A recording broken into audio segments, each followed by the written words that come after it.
Hello students, welcome to your new lecture of building material. This is our fifth lecture. In the previous lecture we have started chapter number 3, unit number 3, rocks and stones in building material in diploma civil. So in this lecture we will begin with the previous lecture. Okay, तो last lecture में हमने देखा था कि rocks और stones क्या होते हैं और उसकी डेफिनेशंस देखी थी। फिर वर्ल्ड में जो स्टोन्स के जो मॉन्यूमेंट्स आए हुए हैं या बनाए हुए हैं, कंस्ट्रक्ट किए हुए, वो हमने देखे थे, जैसे कि इजिप्ट का पिरामिड, आगरा का Taj Mahal, red fort of Delhi, ये सब हमने देखा था। फिर जो हमारा जो रॉक्स होता है वो रॉक का क्लासिफिकेशन हमने देखा था कि रॉक जो है वो geological, chemical and physical basis पे क्लासिफाइड किया जाता है। उसमें से सबसे पहले हमने जियोलॉजिकल क्लासिफिकेशन देखा था, जिसमें देखा था हमने कि जियोलॉजिकल हिसाब से उसको igneous rock, sedimentary rock and metamorphic rock ऐसे अलग अलग पार्ट्स में डिवाइड किया जाता है।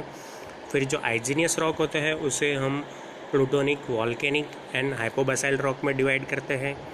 उसके बाद केमिकल के बेस पे हमने देखा था कि केमिकल के बेस पे क्लासिफिकेशन कैसे होता है। इसमें siliceous rock, calcareous rock and argillaceous rock ऐसे डिफरेंट टाइप्स होते हैं, वो भी सब हमने देखे थे।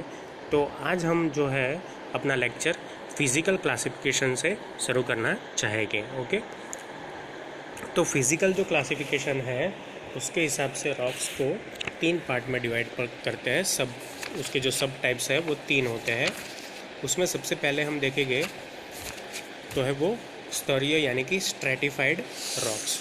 ओके, स्ट्रेटिफाइड रॉक्स, तो स्ट्रेटिफाइड रॉक किसे बोलते हैं? तो rock processing distinct layer along which it can be easily spilled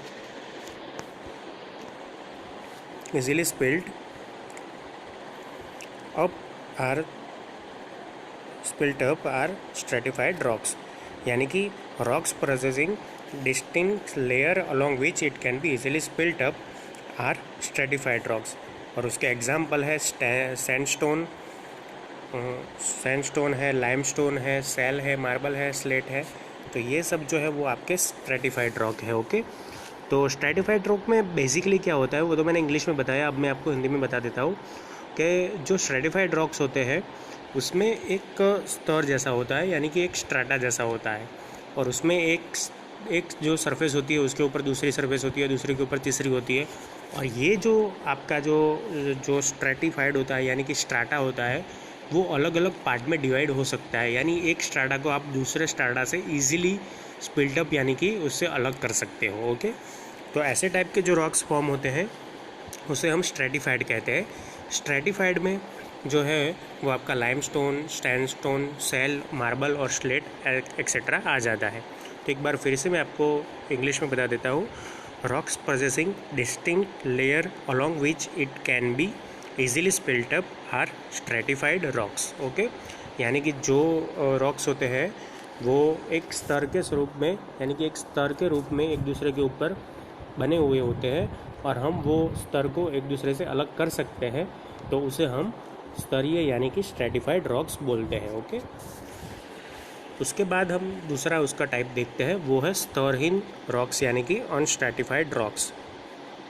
तो वो जो होते हैं वो स्तर वाले से डिफरेंट होते हैं, यानी कि उसके बिल्कुल ऑपोजिट होते हैं। Rocks not possessing layers and can not be spilled into thin layers are unstratified rocks. Okay, जो रॉक्स होते हैं उसमें अगर स्ट्राटा नहीं होता है यानी कि वो अलग अलग स्ट्राटा में डिवाइड नहीं होते हैं, और अगर स्ट्राटा होता भी है तो वो स्ट्राटा स्पिल्ट अप इजीली नहीं होता है। तो ऐसे जो रॉक्स बनते हैं उसे हम अनस्ट्रेटिफाइड रॉक्स कहते हैं, बराबर। और ये जो है वो कैसे बने हुए होते हैं? तो वो जो अपना मैग्मा होता है या लावा होता है वो जब कूल डाउन होता है तब ये बने हुए होते हैं। यानी जो ये स्तरहीन यानी कि अनस्ट्रेटिफाइड रॉक्स है वे सब आइजीनियस टाइप के होते हैं। क्यों? क्योंकि देखो इसकी जो रचना होती है यानी इसका जो कंस्ट्रक्शन होता है अनस्ट्रेटिफाइड का वो भी लावा और मैग्मा से होता है, और आइजीनियस रॉक है वो भी लावा और मैग्मा से बनते हैं। तो जो अनस्ट्रेटिफाइड रॉक्स है उसे हम बोल सकते हैं आइजीनियस रॉक्स, और जो हमारे स्ट्रेटिफाइड रॉक्स है उसे हम सेडिमेंट्री रॉक्स बोल सकते हैं। ओके, तो आप एग्जांपल में भी देख सकते हो कि ये सब जो है वो आइजीनियस रॉक्स है, और ये सब जो है वो ये सब जो है वो हमारे सेडिमेंट्री रॉक्स है, और ये जो यहाँ पे रॉक्स है ये सब हमारे आइजीनियस रॉक्स हैं। ओके, और ऐसे जो रॉक्स में से जो हमको स्टोन मिलते हैं वो हम रोड मेटल में यूज़ कर सकते हैं, और कंक्रीट में एज ए एग्रीगेट भी उसका यूज़ कर सकते हैं, क्योंकि आइजीनियस रॉक्स क्या होते हैं, वो बहुत ही मजबूत होते हैं। ओके, तो उसके एग्जांपल है granite, basalt, trap and quartzite. तो ये हो गया आपका अनस्ट्रैटिफाइड रॉक। तो उसके बाद हम थर्ड टाइप आपका देखते हैं पत्रित या तो फॉलिएटेड रॉक्स। तो ऐसे जो rocks possessing layered structure influence under lateral pressure are foliated rocks, यानी जो रॉक्स हो उसका स्ट्रक्चर लेयर में हो, कोई एक लेयर में हो, यानी कि एक थिन लेयर में हो, यानी कि उसके ऊपर एक थोड़ा सा पड़ बना हुआ हो। तो ऐसे जो रॉक्स होते हैं वो लेटरल जो प्रेशर होता है उसकी वजह से क्रिएट होते हैं। तो ऐसे रॉक्स को हम फॉलिएटेड रॉक्स कहते हैं। This rocks can be split up in defined direction only. ये जो रॉक्स होते हैं वो एक स्पेसिफिक डायरेक्शन में एक दूसरे से अलग हो सकते हैं ये। ओके, और उसका जो मेन जो रॉक होता है वो हमारा मेटामॉर्फिक रॉक होता है, बराबर। तो ये जो फॉलिएटेड टाइप के रॉक होते हैं वो ज़्यादातर मेटामॉर्फिक टाइप के होते हैं। ओके, तो हम ऐसे कनेक्ट कर सकते हैं फिज़िकल और हमारे जो जियोलॉजिकल है वो दोनों को, यानी कि वो दोनों टाइप के रॉक को एक दूसरे से कनेक्ट कर सकते हैं। ओके, तो सबसे पहले उसका एग्जांपल है नाइस, फिर सिस्ट और स्लेट। तो नाइस, सिस्ट और स्लेट ये फॉलिएटेड टाइप के रॉक है हमारे। तो हमने आज देखा कि फिज़िकल टाइप में उसके 3 टाइप होते हैं। एक होता है हमारा स्ट्रेटिफाइड रॉक्स, दूसरा जो होता है वो है अनस्ट्रेटिफाइड रॉक्स, एंड थर्ड जो होता है हमारा फॉलिएटेड रॉक्स। तो यहाँ पे जो आपका जो हमने लास्ट लेक्चर में थियरी चालू किया था क्लासिफिकेशन ऑफ रॉक्स, वो यहाँ पे ख़त्म होता है। क्लासिफिकेशन रॉक्स में मैं पहले से आपको याद करा देता हूँ, रिमाइंड करा देता हूँ कि हमने जो रॉक्स थे उसको 3 पार्ट में डिवाइड किया। सबसे फर्स्ट पार्ट था हमारा जियोलॉजिकल। तो जियोलॉजिकल क्लासिफिकेशन में उसके हमने 3 पार्ट बनाए थे। उसमें आइजीनियस रॉक आ गए, सेडिमेंट्री रॉक आ गए, और विकृत यानी कि मेटामॉर्फिक टाइप के रॉक आ गए। फिर आइजीनियस को हमने सब पार्ट में डिवाइड किया था, जैसे कि वॉल्केनिक, प्लूटोनिक एंड हाइपोबैसाइल रॉक। उसके बाद हमने केमिकल क्लासिफिकेशन रॉक्स का देखा, जिसके हिसाब से हमने 3 पार्ट उसके बनाए केमिकल के हिसाब से। तो केमिकल में सबसे पहले जो था वो था सिलिशियस रॉक, उसके बाद argillaceous rock, and then after calcareous rock. यानी ये 3 टाइप के रॉक हमने केमिकल कंपोजिशन के हिसाब से देखे। फिर हमने फिज़िकल क्लासिफिकेशन देखा रॉक्स का। तो आज फिज़िकल क्लासिफिकेशन में हमने देखा कि वो 3 टाइप में डिवाइड होते हैं उनके फिज़िकल फॉर्म के अनुसार। तो उनके फिज़िकल फॉर्म के अनुसार एक होते हैं स्ट्रेटिफाइड रॉक्स। स्ट्रेटिफाइड रॉक्स ज़्यादातर सेडिमेंट्री रॉक्स होते हैं। उसके बाद अनस्ट्रेटिफाइड रॉक्स हमने देखे जो कि आइजीनियस टाइप के होते हैं। और लास्ट हमने फॉलिएटेड टाइप के यानी कि पत्रित टाइप के रॉक्स देखे जो कि मेटामॉर्फिक टाइप के होते हैं। तो ये सब के सब जो रॉक्स के टाइप्स होते हैं वो एक दूसरे से कहीं ना कहीं कनेक्टेड होते हैं। ओके, क्योंकि सबका ओरिजिन एक ही है, igneous rock, sedimentary rocks and metamorphic rock. ये 3 जो है वो आपके मेन टाइप है, बाकी सब तो अलग अलग उसके कंपोजिशन के हिसाब से डिवाइड होते रहते हैं। तो स्टूडेंट्स, तो इसके बाद हम आज एक और न्यू थियरी दिखेंगे जो रिक्वायरमेंट्स हो गुड बिल्डिंग स्टोन की, वो हम आज देखेंगे कि उसके यूजेस क्या क्या होते हैं और उसकी कैरेक्टरिस्टिक क्या होती है। मैं सबसे पहले उससे ये थियरी स्टार्ट करने से पहले मैं आपको यूजेस ऑफ स्टोन बताना चाहूँगा। तो यूजेस ऑफ स्टोन में देखो, स्टोन का यूज़ आप फाउंडेशन के लिए, वॉल्स के जो मैसनरी वर्क है उसके लिए भी कर सकते हैं। लिंटल लेवल और कॉलम लेवल पे भी आप स्टोन का यूज़ कर सकते हैं। ओके, फिर आप रिटेनिंग वॉल बनाने के लिए, आर्चिस, डोम्स बनाने के लिए आप स्टोन्स का यूज़ कर सकते हैं। अब जो ग्रेनाइट, मार्बल और सैंडस्टोन होते हैं उसे हम फेसिंग वर्क के लिए भी यूज़ कर सकते हैं बिल्डिंग में। ओके, फिर रोड के पेविंग के लिए और फुटपाथ के लिए भी सैंडस्टोन यूज़ कर सकते हैं। कंक्रीट में एज एग्रीगेट आप स्टोन यूज़ कर सकते हैं। रोड में मेटल एज अ मेटल आप यूज़ कर सकते हैं स्टोन का। ओके, फिर सेलिंग, बिल्डिंग में जो ये अपना सेलिंग होता है यानी कि छत जो होती है, उसके लिए भी हम स्लेट यूज़ कर सकते हैं। स्लेट नाम का जो हमारा पत्थर आता है वो यूज़ कर सकते हैं, स्टोन आता है वो यूज़ कर सकते हैं। ओके, तो ये सब जो है वो सब हमारे स्टोन के यूजेस हैं। ओके, और ये जो हमारी थियरी है वो जीटीओ में भी कई बार आपको पूछ ली गई है, यानी कि बहुत बार प्रीवियस के क्वेश्चन पेपर में आप इसको देख सकते हो। उसका जो टाइटल है वो ये है, characteristics of good building stone, यानी कि आपका जो बिल्डिंग स्टोन होता है वो कैसा होना चाहिए, ये इसमें लिखा हुआ है। ओके, आप अगर बिल्डिंग स्टोन यूज़ करते हो तो उसके अंदर कौन कौन सी क्राइटेरिया यानी कि उसका क्या क्या होना चाहिए। ओके, तो सबसे पहले है उसका स्ट्रक्चर। तो उसका स्ट्रक्चर जो है वो फाइन ग्रेन होना चाहिए। ओके, जो स्ट्रक्चर होता है वो फाइन ग्रेन होना चाहिए। उसके बाद जो है उसका जो कलर होता है वो होमोजीनियस और एट्रैक्टिव होना चाहिए। उसका कलर जो है वो एकदम होमोजीनियस एंड एट्रैक्टिव होना चाहिए। उसके बाद जो है वो ड्यूरेबल और हार्ड होने चाहिए। कोई भी बिल्डिंग स्टोन होता है वो हार्ड होता है, वो स्ट्रेंथ वाइज मजबूत होता है और ड्यूरेबल होता है। जो भी हमारा स्टोन हो उसमें सॉफ्ट पैचेस, फ्लोज और क्रैक्स ऐसे मेंबर नहीं होने चाहिए। यानी पत्थर के ऊपर यानी हमारे स्टोन के ऊपर क्रैक्स हो तो हम उसे कोई भी बिल्डिंग में कंस्ट्रक्शन में यूज़ नहीं कर सकते। ओके, फिर उसके बाद वो इकोनॉमिकल होने चाहिए हमारे building stone, fire resist, acid को बेयर कर सकते हो ऐसे होने चाहिए। अब उसकी जो स्पेसिफिक डेंसिटी है वो 2.5 से कम नहीं होनी चाहिए। ओके, उसकी स्पेसिफिक डेंसिटी है हमारे जो बिल्डिंग स्टोन की वो 2.5 से कम किसी भी कीमत पे नहीं होनी चाहिए। फिर अगर हम उसको 24 आवर्स अगर हम कोई वाटर में एब्सॉर्ब करते हैं यानी कि वाटर में हम उसको इमर्स करते हैं तो उसमें जो वाटर एब्सॉर्प्शन रेशियो है वो 5% से ज़्यादा नहीं होना चाहिए। यानी गुड बिल्डिंग स्टोन जो है वो 5% से ज़्यादा वाटर रिटेन नहीं कर सकता है अपने अंदर। ओके, तो ये सब चीज़ें आपको याद रखनी है।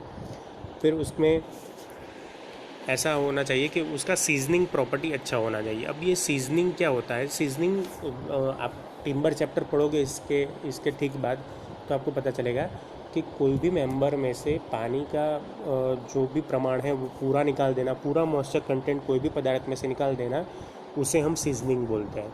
तो ऐसा ही हम अगर पत्थर में यानी कि स्टोन में करें कि उसके अंदर पूरा का पूरा पानी निकाल दे तो क्या होना चाहिए, तो वो ईज़िली सीजनिंग हो सके ऐसा होना चाहिए, और आफ्टर सीजनिंग वो हार्ड होना चाहिए। ओके, तो सीजनिंग ईज़िली से होना चाहिए पत्थर में, गुड बिल्डिंग स्टोन में, और अगर गुड बिल्डिंग स्टोन होगा तो सीजनिंग के बाद वो ज़्यादा हार्ड बनेगा। ओके, फिर attrition test, during attrition test उसका जो घसारे की वैल्यू है यानी कि उसका जो फ्रिक्शनल वैल्यू है वो 2% से ज़्यादा नहीं होनी चाहिए एट्रिशन टेस्ट की। ओके, तो ये सब आपके रिक्वायरमेंट्स है गुड बिल्डिंग स्टोन के। सबसे पहले फिर से मैं रिपीट करवा देता हूँ, उसका जो स्ट्रक्चर है वो फाइन ग्रेन्ड होना चाहिए, यानी कि आप इजीली फाइन ग्रेन्ड होना चाहिए। फिर उसके बाद उसका जो कलर है वो एकदम एट्रैक्टिव होना चाहिए, और उसका जो कलर है वो होमोजीनियस भी होना चाहिए। ऐसा नहीं कि एक जगह पे लाल हो, एक जगह पे थोड़ा लो रेड हो, ऐसा कलर नहीं होना चाहिए। पूरा पत्थर एक ही रंग का बना हुआ चाहिए। फिर जनरली क्या होता है कि लाइट कलर वाले जो पत्थर होते हैं वो ज़्यादा ड्यूरेबल होते हैं, ऐसा लोग मानते हैं। कोई भी पत्थर हो वो मजबूत यानी कि हार्ड होना चाहिए, सख्त हार्ड होना चाहिए और ड्यूरेबल होना चाहिए। पत्थर के ऊपर सॉफ्ट पैचेस, फ्लोस और क्रैक्स नहीं होनी चाहिए। वो इकोनॉमिकल होना चाहिए बिल्डिंग स्टोन फायर रेजिस्टिव होना चाहिए, एसिड रेजिस्टिव भी होना चाहिए।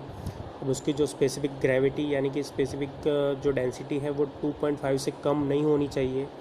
अगर हम कोई भी पत्थर को 24 आवर्स पानी में इमर्स करते हैं, वाटर में इमर्स करते हैं, तो उसका जो वाटर एब्सॉर्प्शन का परसेंटेज होता है वो 5% से ज़्यादा नहीं होना चाहिए। उसका सीजनिंग ईज़िली होना चाहिए, और सीजनिंग के बाद कोई भी पत्थर या बिल्डिंग स्टोन है वो हार्ड होना चाहिए। और एट्रिशन टेस्ट जब होता है तब उसकी वैल्यू 2% से ज़्यादा नहीं होनी चाहिए। ओके। तो ये सब जो है वो आपके रिक्वायरमेंट्स है गुड बिल्डिंग स्टोन की या उसके कैरेक्टरिस्टिक्स है। अब उसके बाद हम देखते हैं stones use in different construction. Okay, अलग अलग जगहों पे कई कई कौन कौन से टाइप के पत्थर हम यूज़ करते हैं वो हम देखेंगे। Important building stones. अब ये थियरी आपको है ना पूरे के पूरी एक साथ नहीं पूछेगी जीटीओ में फ्रेंड्स, याद रखना।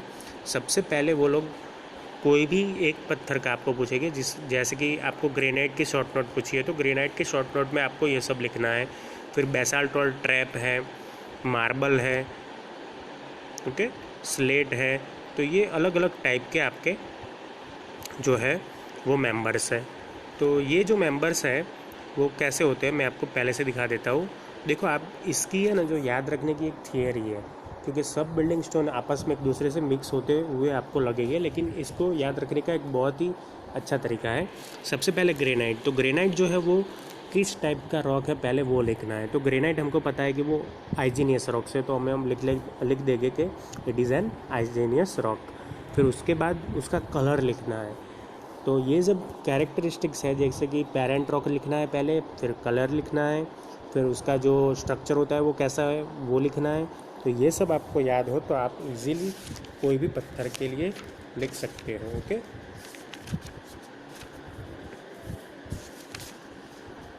तो मैं पहले से चालू करूँगा। ग्रेनाइट जो है वो आइजीनियस रॉक्स है, वो रेड, पिंक, ब्लैक और वाइट कलर्स में अवेलेबल है।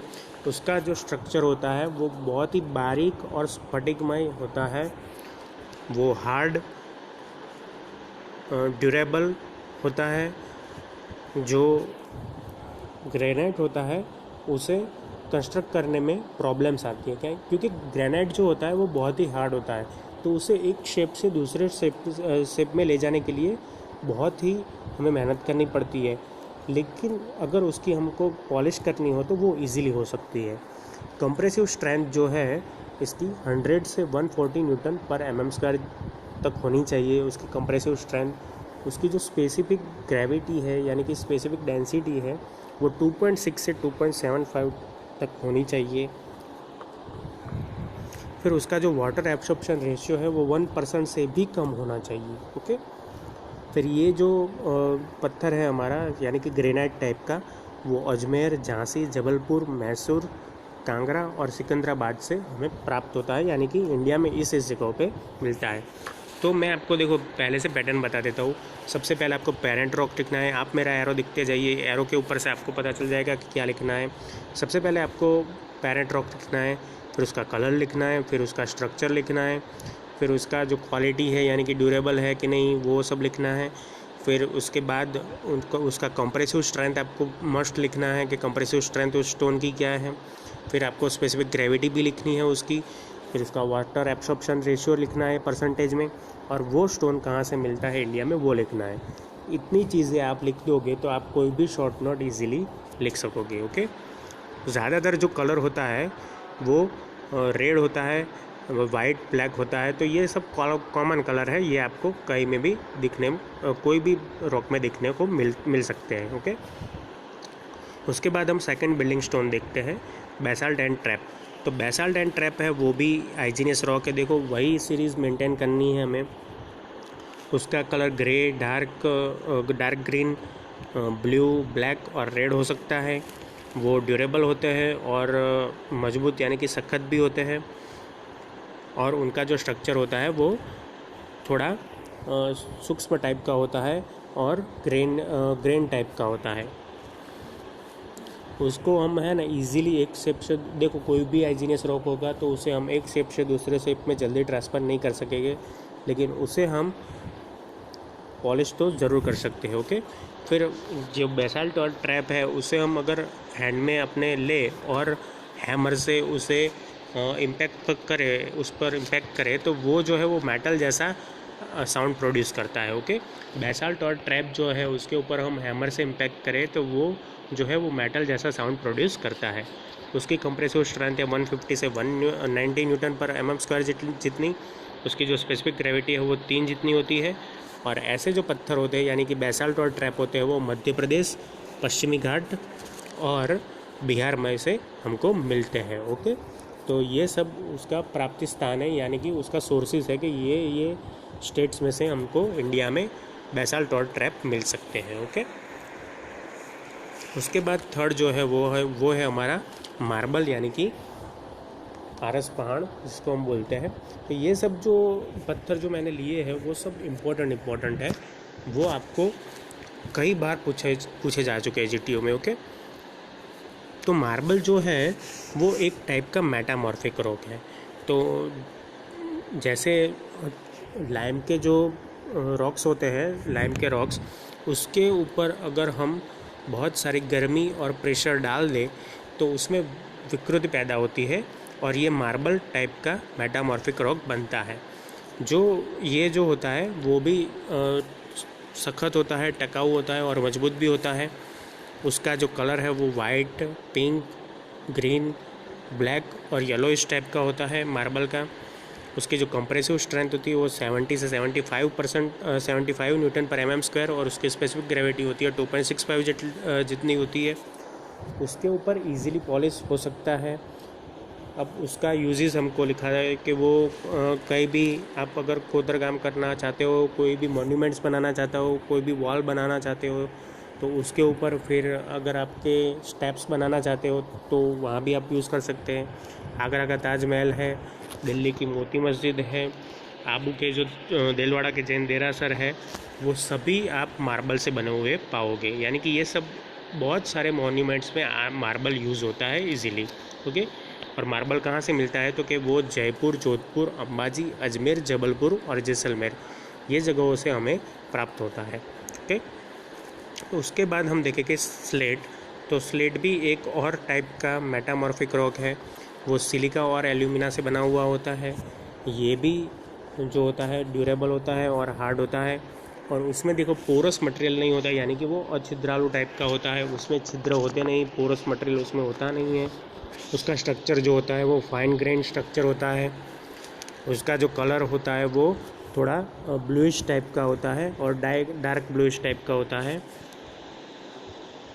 अब स्लेट जो है उसे हम अलग अलग शीट में एक दूसरे से स्प्लिट अप कर सकते हैं, यानी कि स्लेट जो होते हैं वो अलग अलग टाइप के स्लेट्स में डिवाइड हो सकते हैं। ओके, तो ये जिस शीट्स में डिवाइड होते हैं तो वो डिवाइड क्यों होते हैं, क्योंकि हमको पता है कि जो मेटामॉर्फिक टाइप के रॉक होते हैं वो फॉलिएटेड टाइप के होते हैं।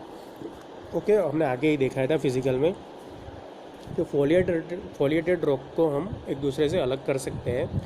तो ये मेटामॉर्फिक रॉक है, तो वो अपने आप जो है वो फॉलिएटेड हो जाता है और एक दूसरे से अलग हो सकते हैं। ओके, और ऐसे जो पत्थर हैं यानी कि स्लेट जो है वो यूपी यानी कि उत्तर प्रदेश, बिहार, राजस्थान, मध्य प्रदेश और गुजरात वहीं से मिल सकते हैं। यानी कि ये सोर्सेज है इंडिया में, वहाँ से आप ये पत्थर कलेक्ट कर सकते हैं। तो आज के लेक्चर में हमने देखा कि जो इम्पोर्टेंट बिल्डिंग स्टोन होते हैं वो ग्रेनाइट, बेसाल्ट ट्रैप, मार्बल और स्लेट देखा। अगले लेक्चर में हम इससे आगे भी देखेंगे कि कौन कौन से स्टोन यूज़ होते हैं इंडिया में। ओके, फिर हमने कैरेक्टरिस्टिक्स भी देखी कि गुड बिल्डिंग स्टोन की कैरेक्टरिस्टिक्स क्या होती है। ओके, और आज हमने एक और बात सीखी कि फिज़िकल व क्लासिफिकेशन कैसे रॉक्स का होता है।